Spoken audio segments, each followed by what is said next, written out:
할렐루야. 오늘 하나님께서 종의 입술을 통해서 함께 우리에게 은혜 받게 하실 줄로 믿습니다. 제가 새벽에 지금 야고보서 말씀을 우리가 쭉 보고 있는데요.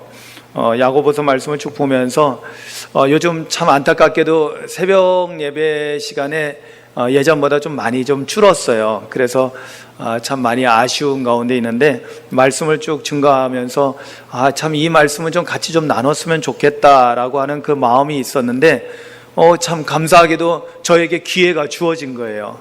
청년들하고는 어저께 이 말씀을 한 주간의 말씀을 쭉 같이 이렇게 나눴는데 오늘 이렇게 다 같이 우리 성도님들과 함께 나누게 돼서 특히 우리 청장년 선교회에 사실 같이 할 수 있는 시간이 많지 않은데 이렇게 또 성령학교를 통해서 자꾸 만남을 갖고 또 이렇게 또 말씀을 통해서 함께 교제할 수 있게 돼서 참 감사를 드립니다. 오늘 말씀 제목은 이렇습니다. 한번 따라 하시겠습니다. 당신의 믿음은 살아 있습니까? 아멘. 오늘 말씀 제목은 질문입니다. 당신의 믿음은 살아 있습니까? 여러분, 이것이 오늘 말씀을 통해서 저와 여러분들에게 주어진 질문이라면 그 답은 우리가 스스로 해야 될 줄로 믿습니다. 저와 여러분들이 말씀을 보면서 내 믿음이 그래도 살아있구나, 여러분, 아니면은 내 믿음이 좀 여러 가지 좀 불완전하구나 라는 것을 여러분 우리가 깨닫게 되면은 여러분 깨닫는 것도 은혜입니다. 아멘. 그러면은 하나님 앞에 온전한 믿음을 간구하시고 다시 한번 하나님 앞에서 새롭게 바르게 설 수 있는 계기가 될 수 있기를 주님의 이름으로 축원합니다. 제가 몇 년 전에 이런 일이 있었어요. 사실 저희가 이제 우리 성도님들이 때마다 이렇게 좋은 열매, 오늘 맥주 감사절이잖아요. 좋은 열매 이렇게 있으면 예쁘고 좋은 것을 목사님에게 이렇게 가져다 주십니다. 그게 뭐 무도 되기도 하고 가지도 되기도 하고 뭐 감자도, 요즘은 감자, 마늘 이렇게 오잖아요. 근데 한때 그게 한 3년 전인가요? 이상하게 그 해만 그랬어요. 그 해만 무를 가져다 주시는데 무가 이제 김장철 아니고 그 전에 이제 우리가 먹을 수 있는 무가 이렇게 생겨서 무를 따서 예쁜 무를 가져다 주셨어요. 누가 가져다 주셨는지 몰라. 왜냐하면 이제 갖다 놓고 이제 무는 별거 아니라고 생각하시나 봐요. 그래서 조용히 놓고 가시고 새벽에 갖다 놓기도 하고 이렇게 갖다 놓으셔서 저희 집사람이 이제 무를 무 먹기 어려울 때 이제 무가 생기니까 또 무를 제가 또 좋아하거든요. 그래서 또 좋아한다고 그러면 무가 그냥 산더미처럼 쌓일라. 저는 안 좋아하는 게 별로 없어요. 다 잘 좋아합니다. 근데 무를 깨끗이 닦아가지고 요리를 하려고 무를 뚝 잘라다가 저희 집사람이 기겁을 했어요. 웬일인가, 나를 막 불러서 갔더니 겉은 그렇게 예쁘고 멀쩡한데 딱 자르니까 그게 한 3년 전인가 4년 전에 그런 사건이 있었어요. 그 안에 벌레가 막 나오는 거예요. 이거 깜짝 놀랐어요. 겉은 멀쩡한데 안에서 벌레가 막 나오는 거예요. 자, 그럼 그 무를 어떻게 했을까요? 얼른 저 산에다가 멀리 집어 던져서 버렸습니다. 아니면 어떤 거는 제가 땅을 파고 묻었을 거예요. 그런데 그런 무가 다 그렇진 않았고 몇 개가 나왔어요. 그러고 나니까 저희 집사람이 그 다음에 무를 자르기를 이제 두려워하는 거예요. 그리고 오면은 무 오면 제가 잘라야 돼. 벌레가 뻥나. 제가 왜 이 말씀을 드리냐면요, 여러분 그 해만 그렇고 그 이유는 안 그래요. 여러분 걱정하지 마세요. 아마 그때 무슨 병이 돌았나 봐요. 겉은 멀쩡한데 안에가 그랬던 거예요. 저는 그걸 보면서 오늘 말씀하고 이렇게 연결이 되더라고요. 그건 뭐냐면 우리가 믿음 생활을 한다고 할 때 우리가 믿음을 가진 사람들이잖아요. 아멘. 우리가 그리스도인으로서 지금 우리는 신앙생활을 하고 있거든요.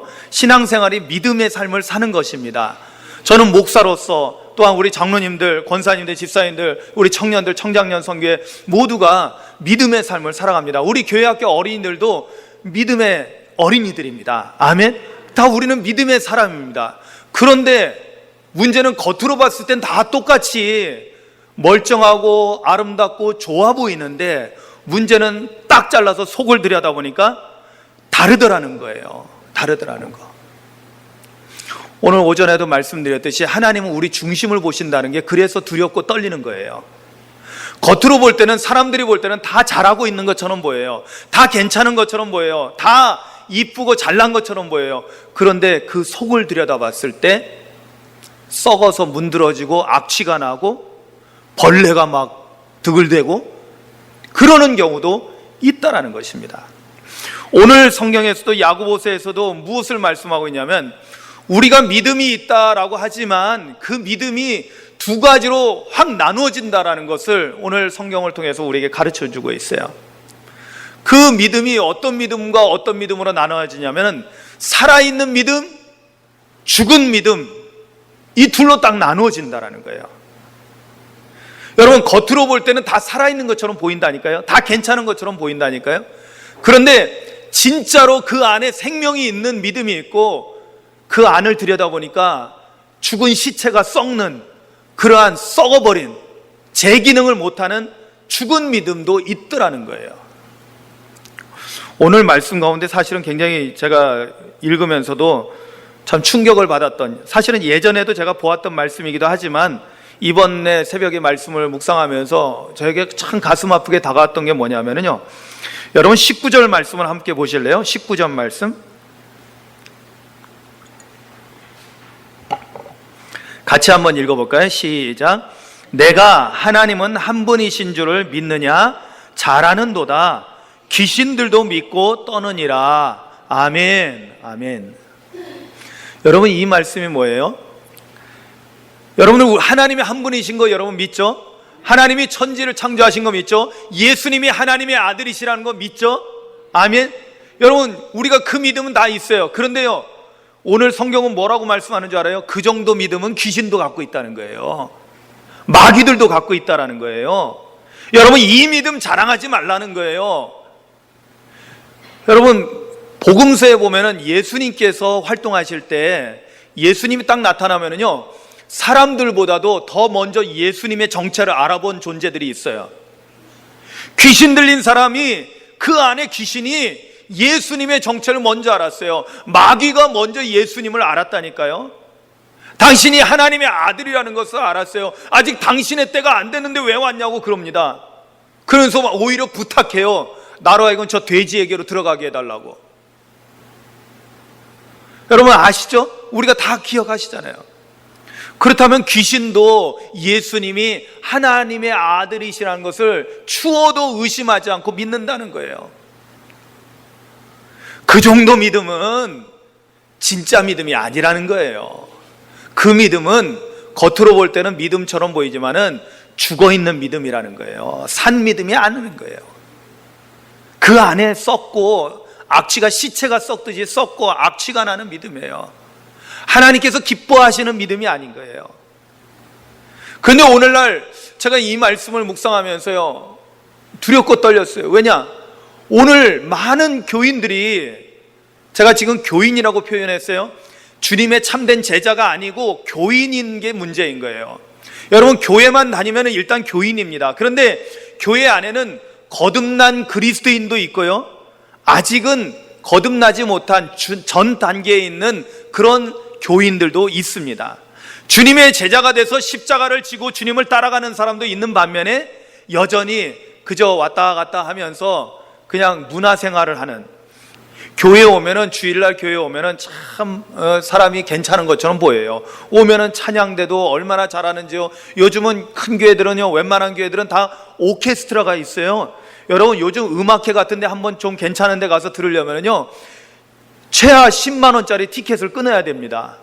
근데 주일날 가면은 아주 그냥 끝내주는 아주 실력 좋은, 다 음악 전공한 사람들이 바이올린, 뭐 첼로, 뭐 트럼펫, 팀파니 뭐 이런 거 해가지고 오케스트라가 연주를 하는 거예요. 그리고 뭐 찬양대도 보통 찬양대가 아닌 거예요. 솔리스트들이 다 있고 엄청난 찬양을 하는 거예요.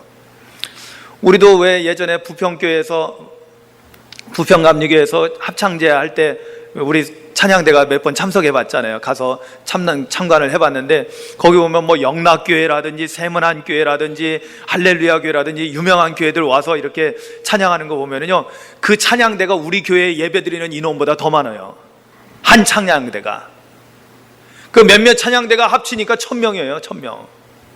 거기 참석한 찬양대가 모이니까 1000명이 넘더라고요. 아, 대단하더라고요. 그러니까 큰 교회 찬양대는 어마어마한 거예요. 그런데 문제는 뭔지 아세요? 가서 좋은 음악 듣습니다. 좋은 연주 듣습니다. 또 아주 목사님들도 얼마나 세련되고 멋있습니까? 좋은 말씀 듣습니다. 그래, 오늘도 그래, 맞아, 좋은 말씀이야, 그 말씀이 맞아, 참 좋은 말씀 하시네 목사님. 그리고는 아멘은 잘하고, 그리고 난 다음에 일어나서 이제 교회를 떠나서 세상으로 나아갑니다. 집에 가자마자 싸우기 시작하고요, 세상에 나가서 세상 사람들하고 똑같이 겉모습을 쓰고 돈 벌기에 그냥 눈이 벌게져 가지고 혈안이 돼서 세상 사람들하고 똑같은 삶을 살아갑니다. 여러분, 그것은 무엇입니까? 그것은 그들의 믿음이 살아있는 믿음이 아니라 죽은 믿음, 그 속에 악취가 나는 썩은 믿음이라는 것을 스스로 증명하고 있는 것입니다. 그들은 겉으로는 아름다운 것 같지만 속으로는 더럽기 짝이 없는 거예요. 여러분, 예수님께서 이 세상에 오셔서 사역하실 때 정말로 가늠한 여인도 긍휼히 여겨주시고, 심지어는 나병에 걸린 환자도 어루만져 주시고, 온갖 병자들, 그리고 당시에 제일 악질, 그 당시 유대 사회에서 제일 악질이고 나쁜 죄인이 있었는데 그 사람들이 세리거든요. 세리. 세관원에서요, 이 세금을 걷는 사람들. 근데 왜 그때 당시에 세리들이 그렇게 악질이었냐면은 그들은 로마의 앞잡이였어요. 로마를 등에 업고 오히려 같은 민족, 유대 민족을, 같은 민족을 착취하는 사람들이었어요. 옛날에 우리가 일제강점기 때 일본군 앞잡이 하던 그런 놈들하고 같았던 거예요. 그러니까 얼마나 악질이에요. 그런데 예수님은 그런 사람들하고도 친구가 되어주셨어요. 참 좋으신 분이시죠? 아멘? 얼마나 예수님이 그렇게 마음이 넓고 사랑이 많으시고 좋으신 분이에요. 그런데 유독 예수님께서 아주 만나면 그냥 혼을 내는 그런 부류가 있었어요. 그들이 누구였어요? 바리새인들과 이 율법교사들, 서기관들, 장로들이었어요. 왜 그랬을까요? 그들은 겉으로는 좋은 옷 입고 거룩한 옷을 입고 모든 율법을 자기네들은 잘 지킨다고 믿으면서 아주 거룩하게 신앙생활 한다고 하지만 주님께서 그 중심을 보니까 그 마음속에 하나님의 사랑이 없는 거예요. 우리가 14절부터 봤지만 그 앞에 넘어가면은요, 8절에 보면은 너희가 만일 성경에 기록된 대로 내 이웃 사랑하기를 내 몸과 같이 하라 하신 최고의 법을 지키면 잘하는 것이거니와 그랬어요. 뭐가 최고의 법이에요? 이웃 사랑하는 것, 사랑의 법이 최고의 법이라는 거예요. 여러분, 성경을 요약했을 때 예수님께서 뭐라고 요약하셨어요? 딱 두 문장으로 요약하죠. 하나님 사랑, 이웃 사랑. 그리고 그거를 다 종합해가지고 예수님께서 세 계명을 내가 너희에게 준다. 그러면서 제자들에게 세 계명 주셨어요. 새로운 계명은 뭐예요? 딱 하나죠. 서로 사랑하라. 할렐루야. 그러니까 예수님의 말씀 가운데 알 수 있는 게 뭐예요? 하나님의 법 가운데 최고의 법은 사랑의 법이라는 거예요. 사랑하는 거. 사랑하는 거. 바리새인들이, 그리고 율법학자들이, 서기관들이, 제사장들이, 장로들이 율법을 잘 지킨다고 자기네들은 거룩하고 의롭다고 생각하고 자기네들은 하나님을 잘 믿는 사람이라고 생각했어요. 그런데 예수님께서 그 중심을 딱 보니까 가장 중요한 최고의 법인 사랑의 법이 그 안에서 지켜지고 있지 않는 거예요. 사랑이 실천되지 않는 거예요. 그들은 누구 잘못하면 잘못했다는 건 얼마나 잘 지적하는지 몰라요. 그래서 예수님도 세리랑 같이 밥 먹으니까 왜 죄인들하고 같이 밥 먹냐 그러면서 따지고 그랬던 사람들이에요. 뭐가 조금만 말을 자기네들하고 수틀리면은 뭐가 문제다고 따지고 들기 시작하는 사람들이 그 사람들이었어요. 그런데 예수님께서는 그런 사람들의 진면목을 알고 계셨죠.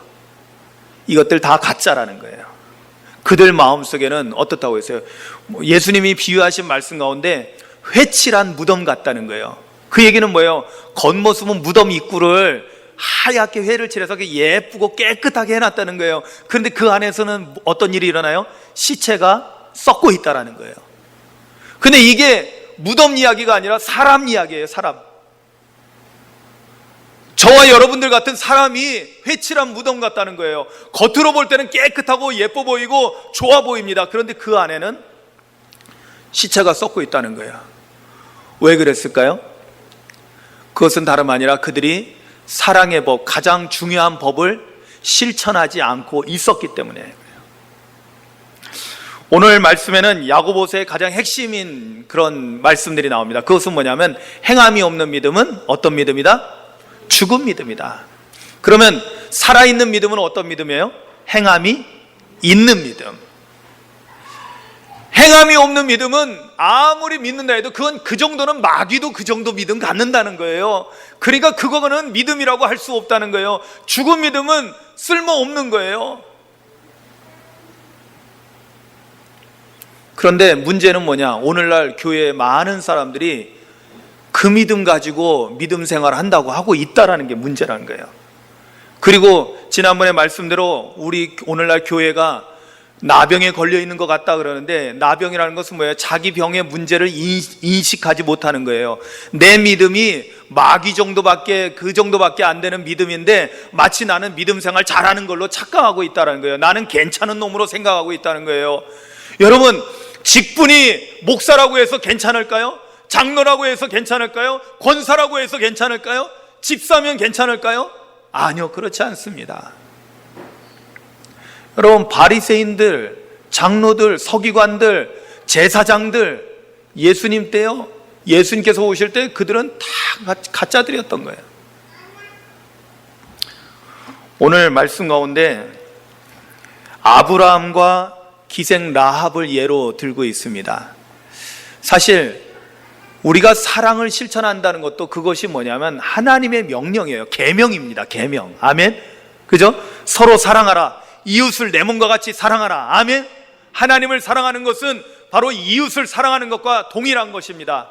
내 형제를, 하나님을 보이지 않는 하나님을 사랑한다고 하면서 눈에 보이는 형제를 사랑하지 않으면 그거는 거짓말이다 라고 말씀합니다.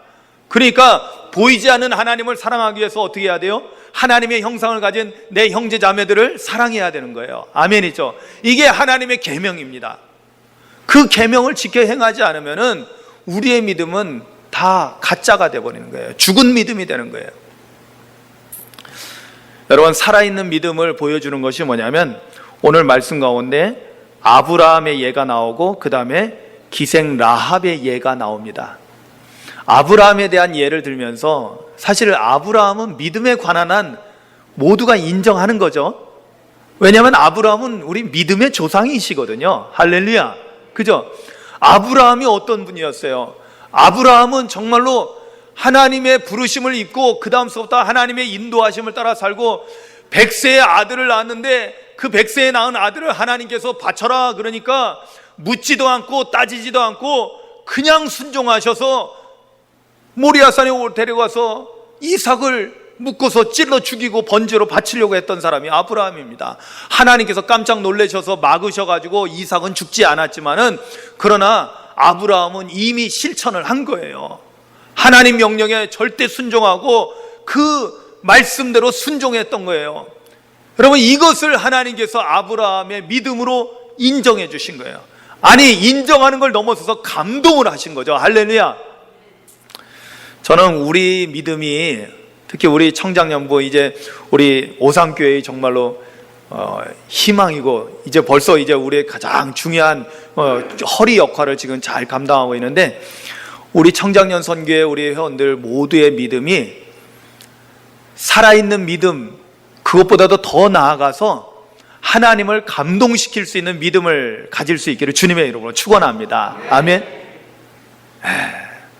그런데 여러분, 걱정하지 마세요. 왜냐하면 하나님은, 저는 여러분 하나님 정말 믿죠? 하나님 정말 믿으면은 하나님은 나에게서 좋은 것을 뺏어가시는 하나님이 아니라는 것을 분명히 깨달아야 됩니다. 그리고 설령 여러분 보세요. 한번 우리가 상상을 해보는 거예요. 뭐냐면 아브라함에게 하나님께서 느닷없이 창세기 22장에 나오잖아요. 22장 1절에 느닷없이 아브라함에게 하나님이 말씀하셔요. 뭐라고 말씀하셔요? 내 사랑하는 독자. 뻔히 아셔. 하나님께서 아브라함이 이삭을 얼마나 사랑하는지 뻔히 다 아시는데 내 사랑하는 독자 이삭을 번제로 바쳐라 그래요. 무슨 이유도 없어요. 그냥 바치라는 거예요. 그런데 이제 성경에는 아브라함이 아무 소리 안 하고 준비해가지고 그 다음날 아침으로 출발해가지고 3일길을 가가지고 모리아산에 가서 이삭을 잡아 죽이려고 했어요. 아브라함이 과연 기쁜 마음으로 그렇게 했을까요? 만약에 아브라함이 기쁜 마음으로 했다면 그건 사실은 인간이 아니죠. 그렇잖아요. 여러분, 우리는 살과 피로 된 인간이에요. 감정을 가진 존재예요. 내가 사랑하는 자를 바칠 때 그게 어디 기쁘겠어요? 그건 자원하는 심령이 안 돼요. 기쁨으로 즐겁게 드리는 게 안 돼요. 그럼에도 불구하고 주님이 명령하시니까 순종한 거예요. 그런데 거기에는 어떤 믿음이 있는 줄 아세요? 분명히 아브라함은 하나님의 약속을 믿었습니다. 아멘이죠. 어떤 약속이에요? 하나님께서 처음 아브라함을 부르실 때 땅에 대한 복도 주시면서 민족에 대한, 후손에 대한 복을 약속하셨어요. 내 후손에게서 큰 민족을 이루겠다는 거예요. 그리고 그 다음에도 재차 말씀하시기를 하나님께서 하늘을 봐라, 저 많은 별들을 봐라, 내 후손들이 저렇게 많아지게 될 거다. 바닷가의 모래알을 봐라, 내 후손들이 저렇게 많아질 것이다. 할렐루야. 이거 얼마나 가슴 벅찬 약속입니까? 그런데 현실은 어때요? 아들 하나야. 이스마엘이 있잖아요. 이스마엘은 진작에 내보냈어요. 진작에 내보냈어요. 그리고 난 다음에 이삭 하나 남았는데 그 이삭을 번제로 바치라고 하나님이 명령하신 거예요. 아니, 하늘의 별과 같이 바닷가의 모래알 같이 수많은 후손들이 나오게 해준다는데 고작 지금 내 자식은 하나밖에 없는데 그 남은 하나마저 하나님께서 데려가신다면 하나님의 약속은 어떻게 되는 거예요? 하나님이 스스로 그 약속을 깨뜨리시는 거가 되잖아요. 그런데 아브라함은 어떻게 생각했을까요? 저는 감정이입을 해봅니다. 제가 만약에 아브라함의 입장에서 딱 그 상황에 닥쳤을 때 제가 아브라함처럼 행할 때 어떤 마음으로 아브라함처럼 할 수 있을까라고 생각을 해봅니다. 어떤 마음일까요? 요즘 제가 즐겨 사용하는 표현이 있습니다. 그건 뭐냐면 하나님 명령대로 하면 하나님께서 결과는 책임져 주실 것이다. 아멘. 이게 제 믿음이고 제 고백입니다. 저는 아브라함에게도 분명히 그 믿음이 있었다고 믿습니다. 아니, 저보다 더 훌륭한 믿음이 있었겠죠. 아브라함은 확실하게 하나님을 믿었고 하나님의 약속을 믿었기 때문에 하나님께서 독자 이삭을 데려가셔도 하나님께서 죽었던 이삭을 살려주시든지 아니면은 뭐 다른 어떤 방법을 쓰시든지 어떻게 해서든지 하나님께서는 이 문제를 해결해 주실 거라는 것을 분명하게 믿었다는 거예요. 할렐루야. 왜냐하면 하나님은 약속을 깨뜨릴 수가 없거든요. 하나님은 거짓말 못 하시거든요. 하나님은 말씀하신 대로 반드시 이루시거든요.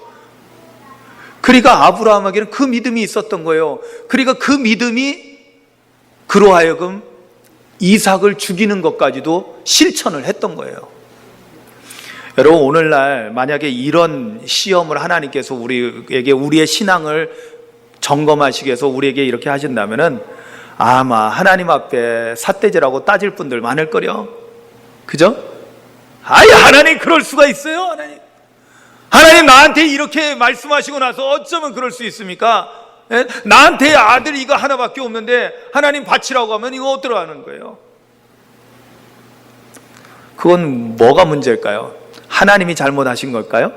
아니요. 우리가 하나님을 온전히 믿지 못하기 때문에 그러겠죠. 사실 이게 쉬운 일은 아니라는 걸 압니다. 그러나 여러분, 믿음이라는 것은, 여러분, 진짜 믿음은, 여러분, 성경을 통해서 우리가 깨닫는 게 뭐예요? 우리가 지난 몇 주간 계속해서 예수님께서 병자를 고쳐주시는 놀라운 기적이 나타나는 말씀들을 보았습니다. 그런데 예수님께서 무엇을 보시고 그들의 병을 고쳐주셨나요? 지난주에 중풍병자를 고쳐주실 때 그들의 믿음을 보시고 주님께서는 그들의 병을 고쳐주시는 거예요. 12의 혈우증을 앓던 여인은요, 예수님께서 말씀도 하시기 전에 그가 옷자락을 만지면서 그 예수님의 병 고치는 능력이 나간 거예요. 예수님은 알아차리신 거예요. 누가 내게 내 옷을 만졌느냐? 제자들이 다 웃기는 거죠. 왜냐하면 수많은 사람들이 밀치고 있는데, 아니 누가 옷자락 만져요? 다 만지고 있죠. 그런데 아니다. 내게서 능력이 나갔다. 그리고 돌아보니 12의 혈우증 앓던 여인과 눈이 마주친 거예요. 누구만 알아요? 예수님하고 그 여인만 아는 거예요. 믿음으로 만졌더니 주님의 능력이 나타나서 병 고침을 받은 거예요. 할렐루야. 여러분, 믿음이 바로 이런 거예요. 믿음은 사람이 할 수 없는 일을 능히 이루는 하나님의 능력입니다. 아멘. 여러분, 진짜 살아있는 믿음은 그런 능력이 나타나는 믿음이에요. 여러분, 우리 오상교회에서 살아있는 믿음을 가지고 우리가 살아가고 함께 이 믿음을 가지고 함께 신앙생활 하면은요, 여러분, 이 교회가 차고 넘치는 역사가 있게 될 줄로 믿습니다. 아멘. 인간의 생각으로 보면은요, 암담해요. 여러분, 통계적으로, 여러분 그 사회학에서 통계가 굉장히 중요하거든요. 그 사람들은 맨날 그거 통계 내는 거예요, 통계. 그런데 제가 말씀드렸죠, 오전에도. 지금 감리교회가 지난 5년 동안 20만 명 넘게 교인 수가 줄었어요. 세상에, 여러분 5년 전에 어떤 일이 있었는지 아세요? 5, 6년 전인가요? 5년 더 됐군요. 7, 8년 전인가? 그때 제가 김포에 있을 때인데 그때 부산에 내려간 적이 있어요. 같이 지방에서 버스를 대절해가지고. 아마 강화도 내려왔더라고요. 근데 그때 뭐 했었냐면 영남 선교대회를 했어요. 그때 우리 원로 목사님 색소폰 오셨을 때 김진호 전 감독회장님 오셨잖아요. 그분이 아마 감독회장님이셨을 거예요. 그분이 뭐라고 하냐면, 우리 감리교회가 지금 150만인데 우리가 배가 운동해서 300만 운동하자. 그래가지고 영남 선교대회를 한 거예요. 왜냐하면 이 경상도 저쪽으로는 장로교는 많은데 감리교회가 약하니까, 감리교수가 약하니까 그쪽에서 한번 우리가 힘을 실어주자. 그리고 그 다음인가요? 호남 선교대회도 했어요. 그래서 광주 가수도 했어요. 그 해에 2, 3천 명 늘었다가요, 그 이후로 계속 더 줄고 있어요. 느는 게 아니라 줄어요. 사회적인 통계로 숫자로 보면은요, 한국교회 소망 없습니다. 숫자로 보면은요, 통계로 보면은 그 중에서도 제일 먼저 감리교회가 소망이 없어요. 아주 망가지는데도 감리교회가 1등이야, 1등. 이 나라 이 민족을 깨우치고 하나님께로 이끄는데도 1등으로 앞장서서 일했던 감리교회가 지금은 제일 먼저 망가지고 있는 게 지금 감리교회입니다. 그런데 사람의 눈으로 보고 우리가 사회학적으로 이걸 평가하면은 정말로 비전이 없어요. 소망이 없어요. 그런데 우리가 무엇을 봐야 돼요? 우리는 주님을 바라봐야 될 줄로 믿습니다. 여러분, 믿음은 세상을 보는 것이 아니라 주님을 보는 것입니다. 전능하신 하나님을 보는 것입니다. 그리고 믿음은 우리의 손길이 세상을 향하는 것이 아니라 하나님을 향해서 하나님을 붙잡게 만드는 거예요. 할렐루야. 12의 혈우증을 앓던 여인이 예수님의 옷자락을 붙잡아서 기적이 나타난 것처럼 우리가 하나님의 옷자락을 붙잡으면은, 하나님의 손을 붙잡으면은 놀라운 기적이 나타난다는 거예요. 믿음이 그렇다는 거예요. 믿음은 무능한 것이 아니에요. 믿음은 하나님의 능력입니다. 할렐루야. 여러분, 그러니까 믿음을 우습게 보면 안 돼요. 왜 믿음이 우스우냐면 죽은 믿음 갖고 있으니까 우스운 거예요. 아무 역사도 안 나타나니까 그걸 믿음이라고 착각하니까 그게 문제인 거예요. 여러분, 아무 역사도 나타나지 않는 믿음은 진짜 믿음 아니에요. 귀신도 그 정도 믿음은 갖고 있다고 했어요. 그런데 우리가 그걸 가지고 믿음이라고 착각하면서 사는 거예요. 이게 문제라는 거예요. 살아있는 믿음은 하나님의 능력이 나타나는 믿음입니다. 아멘. 한번 따라 하시겠습니다. 진짜 믿음은 하나님의 능력이 나타나는 믿음이다. 아멘. 그래서 우리 같은 죄인이 믿음으로 말미암아 하나님 앞에 의롭다함을 인정받고 구원받고 천국의 상속자가 되는 것입니다. 할렐루야죠. 그 믿음이 얼마나 위대한 믿음인데요. 문제는 뭐냐? 살아있느냐 죽었느냐, 이게 문제인 거예요. 살아있는 믿음은 행함이 있는 믿음, 죽은 믿음은 행함이 없는 믿음. 믿습니다 하고 가서 말씀하고는 전혀 상관없이 살아요? 그거는 죽은 믿음이에요. 그러니까 능력이 안 나타나요. 아니, 죽은 거에서 뭐가 나타나요? 그러나 믿습니다 하고 나아가서 하나님 말씀대로 행하면서 살면은 그것이 비록 나한테는 엄청난 해가 된다 할지라도 믿음으로 행하면은 하나님의 놀라운 기사와 이적과 능력이 나타나는 거예요. 아멘. 그래서 아브라함과 같은 위대한 인물이 나오는 거예요. 그 다음에 저는 라합을 보면서요, 여러분, 제가 이 라합을 보면서 정말 이번에 은혜 많이 받았어요. 왜냐하면 남자 대표, 남자 믿음의 사람, 살아있는 온전한 믿음을 가진 대표적인 인물로 아브라함이 딱 소개됐어요. 그리고 이제 여자 가운데서 하나를 뽑았는데, 여자들 중에서도 위대한 사람이 많잖아요. 사라도 있고 리브가도 있고 많은 여인들이 있어요. 라헬도 있고. 그런데 이런 여자들이 아니라 기생 라합, 여리고성의 기생 라합, 술집 하면서 웃음을 팔고 몸을 팔던 기생 라합이, 거기에는 정보가 많아요. 사람들이 오고 가고 하면서 술 마시면서 이런저런 얘기하니까 이스라엘의 하나님에 대한 이야기를 들은 거예요. 하나님께서 이스라엘을 어떻게 애굽에서 구원해내셨고 광야 40년을 어떻게 살게 하셨고 이제 어떻게 하셨는지 알고 그들이 드디어 이 요단강을 건너서 여리고성을 이제 공격해 온다는 것을 들은 거예요. 여러분, 아까가 아니라 새벽 예배 때 이미 말씀을 드렸고 우리 청년들하고도 나눴는데요.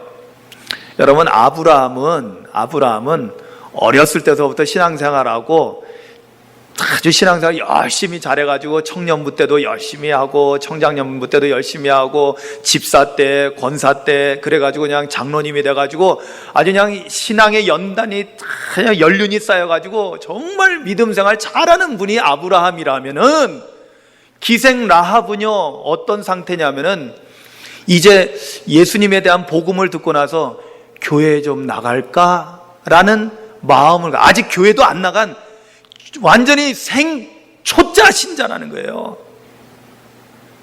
아주 생초짜예요. 생초짜. 그런데 오늘 성경에는 이 여인을 위대한 온전한 믿음을 가진 사람으로 소개를 하고 있다는 거예요. 여러분, 좀 부끄러워해야 돼요. 저도 사실 이거 말씀 보고 부끄러웠어요. 야, 이 여인의 믿음은 도대체 어떤 믿음일까?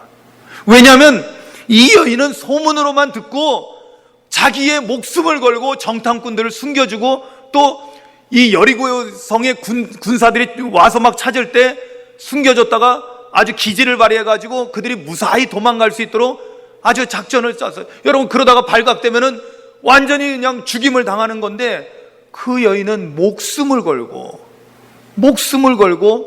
정탐꾼들을 살려보내준 거예요. 그러면서 뭐라고 약속했어요? 당신의 하나님이 이 여리고성을 공격해서 함락시킬 때 나와 우리 집 식구들을 살려달라. 할렐루야. 여러분, 당시 여리고성은요 사람의 힘으로는 무너뜨릴 수 없는 성이었어요. 고고학적으로 이미 밝혀져 있어요. 오늘날의 무기로도 쉽지 않은 거예요. 그런데 당시의 무기로는 도저히 함락시킬 수 없는 성인데, 그런데요 이 라합은 전능하신 하나님을 믿은 거예요. 하나님이 하시고자 하면 이 여리고성은 하루아침에 순식간에 무너진다는 걸, 그리고 점령당할 거라는 것을 믿었던 거예요. 그러니 우리 좀 살려달라고 부탁을 한 거예요.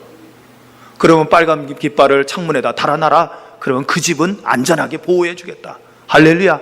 그래서 여리고가 완전히 함락되고 다 죽임을 당할 때 라합과 라합의 식구들은 살게 됐던 거예요. 그리고 이스라엘 백성이 돼서 이스라엘의 위대한 족보에 올라가게 된 거예요. 어떤 족보예요? 마태복음에 예수님의 그리스도의 족보에 올라가는 위대한 여인이 됐던 거예요. 사랑하는 성도 여러분, 살아있는 믿음은 이렇게 위대한 믿음입니다. 정말로 우리에게 이런 믿음이 있다면 놀라운 하나님의 역사를 일으킬 수 있는, 오늘 제가 이렇게 보니까 우리 청장년 선교회 7분이에요.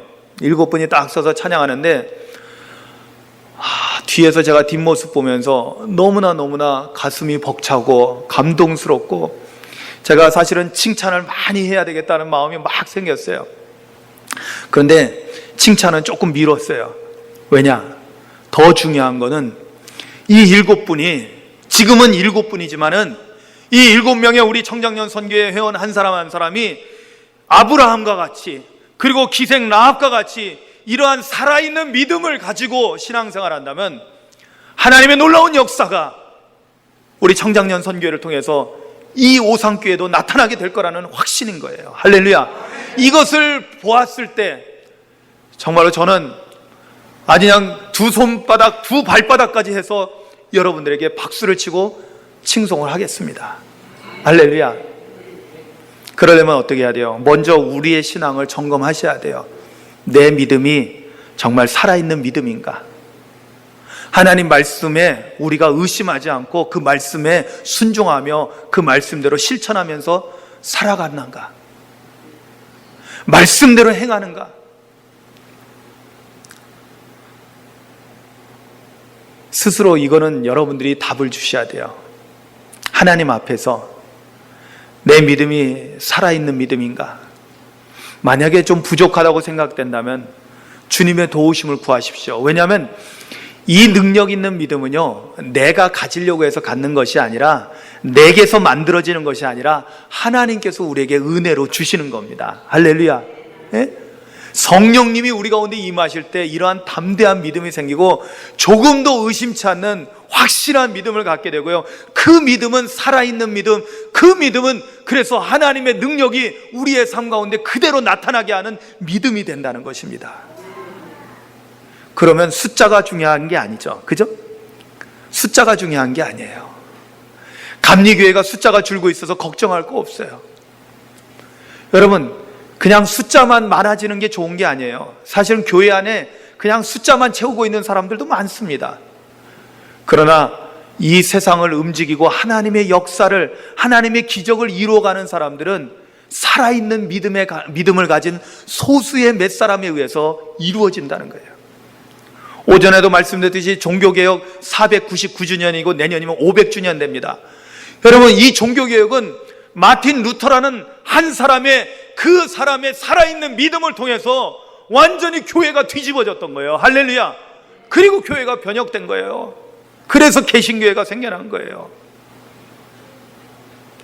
영국 사회가 죽어가고 있을 때 존 웨슬리 목사님, 감리교회 창시자이신 존 웨슬리 목사님, 그 한 사람의 살아있는 믿음을 통해서 영국 사회가 변화되고 놀라운 역사가 일어났던 것입니다. 할렐루야. 그렇다면 오늘날에도 마찬가지예요. 살아있는 믿음의 사람 한 사람을 통해서 한국 사회가 변화되고 한국 교회가 변화되고 한국 감리교회가 변화되는 놀라운 역사가 일어나게 될 줄로 믿습니다. 그 주인공이 우리 청장년 선교회가 되기를 간절히 축원합니다. 아멘. 그 도전을 받으시고 하나님 앞에 결단하십시오. 하나님, 나에게 이런 믿음을 주시옵소서. 이런 담대한 믿음을 갖고 살게 하옵소서. 우리 함께 기도하시겠습니다. 기도하십니다.